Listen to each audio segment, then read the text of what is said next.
O boxe era originalmente clandestino, ou, mais precisamente, não regulamentado na Grã-Bretanha entre os séculos XVII e XIX. Não existe uma única data exata de quando o boxe deixou de ser clandestino mundialmente, mas a transição para um esporte legítimo e regulamentado ocorreu em duas fases principais na Inglaterra, que é o berço do boxe moderno, o boxe clandestino, o boxe de mãos nuas. O boxe praticado com as mãos nuas Barknupri Boxing ou London Prize Ring, que remonta ao século XVIII, era a forma primitiva da modalidade e era considerado ilegal na Inglaterra, sendo realizado em locais secretos ou rurais para evitar as autoridades. Regras de Broughton 1743. O campeão Jack Broughton tentou trazer alguma legitimidade e segurança ao esporte ao escrever o primeiro conjunto de regras, as London Prize Ring Rules. No entanto, as lutas continuavam a ser extremamente brutais, sem limite de rounds e só terminavam quando um lutador não podia mais continuar. A atividade, apesar das regras, continuou ilegal. A transição para o esporte moderno. O boxe só começou a ser totalmente legalizado e aceito como a nobre arte que conhecemos hoje após a adoção de regras que priorizavam a segurança e o controle.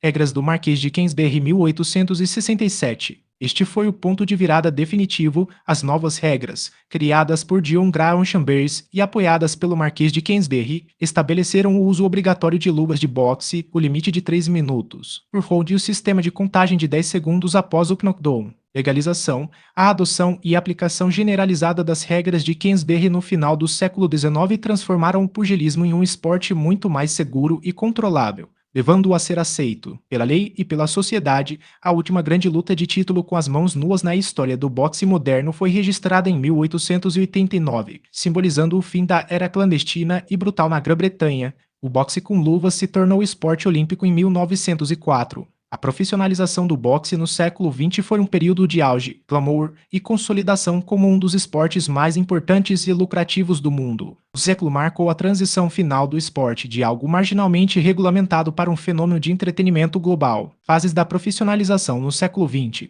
A consolidação das regras e organização início do século. O século XX começou com o boxe já tendo adotado as regras do Marquês de Queensberry em 1867, que exigiam luvas e rounds limitados, tornando o esporte mais nobre e aceitável publicamente. Legitimação. O esporte se desvencilhou da imagem puramente clandestina e passou a ser promovido abertamente, especialmente nos Estados Unidos e na Grã-Bretanha. Controle e sanções. Surgiram as primeiras comissões e órgãos de controle estaduais como em Nevada e Nova York, EOA, que fiscalizavam as lutas profissionais, davam licenças a pugilistas e puniam fraudes. A Era de Ouro e a ascensão dos ícones anos 20 a 50. Este período viu o boxe se tornar um dos principais esportes dos Estados Unidos e uma plataforma de ascensão social. Gigantes do ringue, nomes como Jack Dempsey, Joey Willis que transcendeu barreiras raciais e Sugar Ray Robinson, considerado por muitos o melhor de todos os tempos, pound for pound, transformaram o boxe em um espetáculo de massa,